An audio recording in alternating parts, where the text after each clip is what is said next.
बिस्मिल्लाहिर्रहमानिर्रहीम। Dear students, अस्सलाम वालेकुम। आज के लेक्चर में आप स्टडी करेंगे Fourier integral. Fourier integral Fourier series से ही निकलता है। फोरियर सीरीज जो है वो रिस्ट्रिक्ट की जाती है पीरियोडिक फंक्शंस के लिए और फाइनाइट इंटरवल्स के लिए, जबकि फोरियर इंटीग्रल बिल्कुल ऑपोजिट वर्क करता है। इसको हम नॉन पीरियोडिक फंक्शंस के लिए और ऐसे फंक्शंस के लिए इसको अप्लाई करते हैं जिनके आपके पास जो इंटरवल्स होते हैं वो इन्फिनिट इंटरवल्स होते हैं। तो फोरियर इंटीग्रल के बारे में आज हम देखेंगे कि फोरियर इंटीग्रल हम किस तरह से अप्लाई करते हैं और उसके बाद हम फोरियर को साइन इंटीग्रल और फोरियर साइन इंटीग्रल की तरफ मूव करेंगे। तो स्टूडेंट्स, सबसे पहले हम फोरियर सीरीज का रेफरेंस यूज कर लेते हैं। फोरियर सीरीज के बारे में आप जानते हैं, हम ऐसे फंक्शंस के ऊपर इसको अप्लाई करते हैं जो कि पीरियोडिक होते हैं और उनका इंटरवल फाइनाइट इंटरवल होता है। लेकिन स्टूडेंट, जब हम फोरियर इंटीग्रल की बात करते हैं तो फोरियर इंटीग्रल बिल्कुल ऑपोजिट वर्क करता है फोरियर सीरीज के। क्योंकि हम जानते हैं कि जो आपके पास इंटीग्रल होता है वो उसमें इंटरवल जो है वो इन्फिनिट इंटरवल्स हो सकते हैं। तो इसी तरह से इंटीग्रल में फोरियर इंटीग्रल के अंदर हमारे पास जो इंटरवल होंगे वो इन्फिनिट इंटरवल होंगे और जो नॉन पीरियोडिक फंक्शंस का केस रिस्ट्रिक्ट हो जाता था फोरियर सीरीज के अंदर, उसको रिजॉल्व किया जा सकता है बाय यूजिंग इंटीग्रल। तो इन शॉर्ट वर्ड्स हम कहेंगे कि फोरियर इंटीग्रल ऐसे फॉर्मेट्स होते हैं, ऐसे एक्सप्रेशंस होते हैं, ऐसे मैथमेटिकल ट्रीटमेंट्स हैं जो कि नॉन पीरियोडिक फंक्शंस के लिए और इन्फिनिट इंटरवल्स को डील करते हैं। तो अगर हम इनको राइट करने का देखते हैं कि हम इनको किस तरह से राइट कर सकते हैं, तो हम कंसीडर कर लेते हैं, जैसे हम फोरियर सीरीज के अंदर कंसीडर करते हैं कि हमारे पास एक फंक्शन है एफ ऑफ एक्स और उसको हम इंटीग्रेशन के फॉर्म में किस तरह से राइट करेंगे।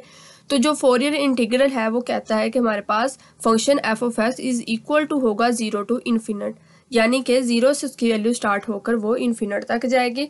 तो इस तरह से ये हमारे पास इंटरवल इन्फिनिट इंटरवल कहलाएगा।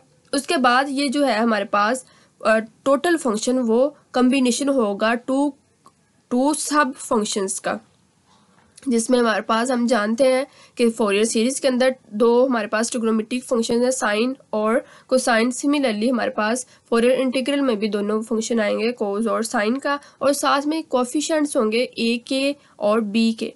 ये ए के और बी के किस तरह से आते हैं, जैसे कि आप जानते हैं कि फोरियर सीरीज के अंदर आपके पास ए नॉट था, ए एन था, बी एन था, या सिमिलरली कॉम्प्लेक्स फॉर्म में सी एन था, सी नॉट था, सी माइनस एन था। तो सिमिलरली फोरियर इंटीग्रल भी आपके पास कोएफिशिएंट रखता है और इनको हम सिंपली कांस्टेंट भी कह सकते हैं, सिंपली इनको कोएफिशिएंट ऑफ फोरियर इंटीग्रल भी कह सकते हैं, where A K and B K are the coefficients and cos of K X and sine of K X represents the functions और trigonometric functions of Fourier integral. अब यहाँ पे student से एक बात और जो इस आपको इक्वेशन नंबर 1 में नजर आ रही है कि मैं इसको डी के रिस्पेक्ट जो है वो इंटीग्रेट कर रही हूँ। डी के रिस्पेक्ट इंटीग्रेट करने का मकसद ये है कि हम जानते हैं कि जो हमारे पास सीरीज थी वो डी एक्स के रिस्पेक्ट थी, तो इसलिए थोड़ा सा इसको डिफ्रेंशिएट करने के लिए मैंने इसको डी के रिस्पेक्ट कर दिया। कुछ बुक्स के अंदर नोटेशन डी वी में भी होती है, कुछ के अंदर डी एक्स में भी होती है, तो वो इससे कंफ्यूज होने की ज़रूरत नहीं है, आप किसी के रिस्पेक्ट भी इनको इंटीग्रेट कर सकते हैं। अगेन, जैसे कि आप जानते हैं कि फोरियर सीरीज के अंदर जो कोएफिशिएंट थे या ए नॉट थे, एन थे या सी एन थे, उनमें ईलर्स फार्मूलाज के थ्रू हम उनकी वैल्यूज निकालते थे, यानी उन कोएफिशिएंट्स की कोई ना कोई वैल्यूज थी। अब यहाँ पे मैं उन वैल्यूज को ड्राइव तो नहीं करूंगी, लेकिन मैं डायरेक्टली बता देती हूँ, जैसे कि प्रीवियसली था। सिमिलरली यहाँ पे भी कोएफिशिएंट जो है ए के या बी के ये वैल्यूज पोजेस करते हैं। अगर हम ए के की बात करते हैं तो ए के का जो कोएफिशिएंट है उसकी value 1/π interval of minus infinite to plus infinite F of V cos K V D we. अब आप देख सकते हैं, मैं इनकी डेरिवेशन की तरफ नहीं जाऊंगी, ये वो फिर बहुत लेंथी हो जाती है, तो ये डायरेक्टली आप फार्मूलाज भी कर लें तो इनफ होगा। तो यहाँ पे जो कोएफिशिएंट ए के है उसकी वैल्यू आपको नजर आ रही है, जो आपने याद इस तरह से रखना है, जो आपके पास टोटल फोरियर इंटीग्रल का एक्सप्रेशन है इक्वेशन नंबर 1 में, वो किसी भी पीरियड के ऊपर डिवाइड नहीं हो रहा। लेकिन जब हम कोएफिशिएंट्स की वैल्यूज निकालते हैं तो फोरियर इंटीग्रल के अंदर 1/π का पीरियड होगा, जो कि आपको नजर आ रहा है। आप इसको डिवाइड करेंगे, उसके बाद जो है यहाँ पे भी आपके पास दो फंक्शन है, F of V cos of K V. F of V similar to F of X है। यहाँ पे जस्ट मैंने वी इसलिए लिखा क्योंकि F of X total function को डिफाइन कर रहा है या रिप्रेजेंट कर रहा है। जबकि एफ ऑफ वी किसी एक पर्टिकुलर पार्ट या एक पर्टिकुलर हिस्से को रिप्रेजेंट कर रहा है, यानी एक उसका जो सब डिवीजन आप कह लें या सब पार्ट कह लें, उस हिस्से को रिप्रेजेंट कर रहा है, तो इसलिए मैंने उसकी कोएफिशिएंट को वी के साथ रिप्रेजेंट कर दिया और सिमिलरली फिर कोस के वी और उसको डिफ्रेंशिएट कर दिया डी वी। सिमिलरली बी के की अगर हम बात करती हैं तो वो भी आपके पास इसी तरह से उसमें सेम वैल्यूज आएंगे, जस्ट जो है यहाँ पे आप बी के कर देंगे और बाकी यहाँ पे जो फंक्शन है वो कोस की जगह पे साइन आ जाएगा। ए के में आपके पास या ए जो है वो कोस के कोएफिशिएंट को रिप्रेजेंट करेगा, बी हमेशा जो है वो साइन के कोएफिशिएंट को रिप्रेजेंट करेगा। सिमिलरली स्टूडेंट्स, अगर हम बात करते हैं फोरियर इंटीग्रल को फर्दर डिवाइड करने की, तो ये दो हिस्सों में डिवाइड होता है, फोरियर को sine integral and Fourier sine integral. Fourier को साइन इंटीग्रल को सबसे पहले हम देख लेते हैं। इसमें हम कंसीडर करेंगे अगेन एक फंक्शन एफ ऑफ एक्स। अब आप जानते हैं जैसे हमने फोरियर सीरीज के अंदर देखा था कि हमारे पास फोरियर इवन फंक्शन था और ओड फंक्शन था, तो आप सिमिलरली आप ये भी देखते हैं कि जो इवन फंक्शन होता है उसमें आपके पास जो टर्म एट द एंड बच जाती है वो कोस की टर्म होती है। तो इसी तरह से आपके पास जो फोरियर को साइन इंटीग्रल होगा उसमें भी आपके पास जो फंक्शन है वो इवन फंक्शन होना चाहिए। अगेन हम जानते हैं इवन फंक्शन होगा तो फिर साइन वाले टर्म जो है वो इक्वल टू 0 होगी, तो साइन जो है उसका कोएफिशिएंट बी के है, तो उसी के रिस्पेक्ट मैंने यहाँ पे पुट किया बी के इक्वल टू 0। इसी तरह से फिर हम कह सकते हैं नेक्स्ट जो है हम इसका एक्सप्रेशन किस तरह से लिखेंगे, तो फोरियर इंटीग्रल जो टोटल है वो रिड्यूस हो जाएगा फोरियर को साइन इंटीग्रल में जब हम बी के को इक्वल टू 0 पुट कर देते हैं।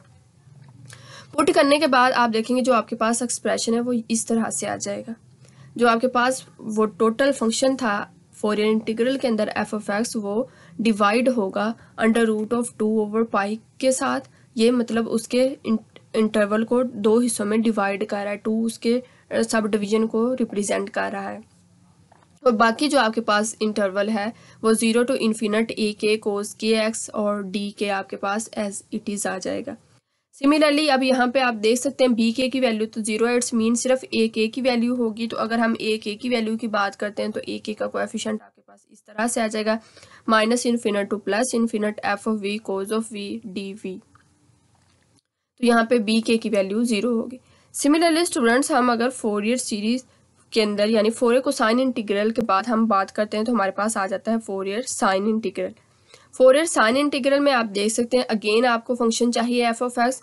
अब साइन फंक्शन है तो इट्स मीन ये ओड फंक्शन होगा और यहाँ पे फिर ए के इक्वल टू 0 होगा जो कि कोस का फंक्शन होता है, ए के कोस का फंक्शन और बी के साइन का फंक्शन, और साइन की बात होगी तो ओड फंक्शन, कोस की बात होगी तो इवन फंक्शन। तो इसी तरह से फिर ए के की वैल्यू इक्वल टू 0 होने की बाद जो है आपके पास टोटल फोरियर इंटीग्रल रिड्यूस हो जाएगा फोरियर साइन इंटीग्रल के अंदर। जब हम इसका एक्सप्रेशन देखते हैं जनरल एक्सप्रेशन फंक्शन की फॉर्म में, तो वो आपके पास इसी तरह से आ जाएगा जैसे कि आपके पास कोस के इंटीग्रल के लिए है, सिर्फ यहाँ पे चेंज क्या आएगा, यहाँ पे बी के आ जाएगा और इधर आपके पास साइन का फंक्शन आ जाएगा साइन के एक्स और डी के। सिमिलरली स्टूडेंट्स, हम जानते हैं यहाँ पे ए के तो अब इक्वल टू 0 है फोरियर साइन इंटीग्रल के लिए, तो जस्ट जो वैल्यू होल्ड करेगी वो बी के यानी सेकंड कोएफिशिएंट यानी साइन के कोएफिशिएंट की वैल्यू होल्ड करेगी। अगर हम उस कोएफिशिएंट की वैल्यू की बात करते हैं तो वो आपके पास सिमिलर होगी कोस के फंक्शन के, जस्ट यहाँ पे चेंज आएगा साइन का। बाकी आपके पास इंटरवल और इंटीग्रेशन फैक्टर्स तमाम सेम रहेंगे। सिमिलरली डीवी के रिस्पेक्ट कोएफिशिएंट को जो है वो हम करेंगे एवेल्यूएट, और जो हमारे पास सीरीज होगी यानी कि आपके पास जो सिंपल या टोटल इंटरवल होगा इंटीग्रल होगा उसको डी के रिस्पेक्ट इवेल्यूएट करेंगे। तो यहाँ पे जो चेंज आ जाएगा वो सिर्फ साइन का आएगा, यानी फोरियर साइन इंटीग्रल में साइन की टर्म होल्ड करेगी और फोरियर को साइन इंटीग्रल में कोस की टर्म होल्ड करेगी। तो स्टूडेंट्स, ये था आज का लेक्चर। अगर आपको इसके रेलिवेंट कोई इशू हो तो मेरे से डिस्कस कर लीजिएगा। थैंक यू एंड अल्लाह हाफिज़।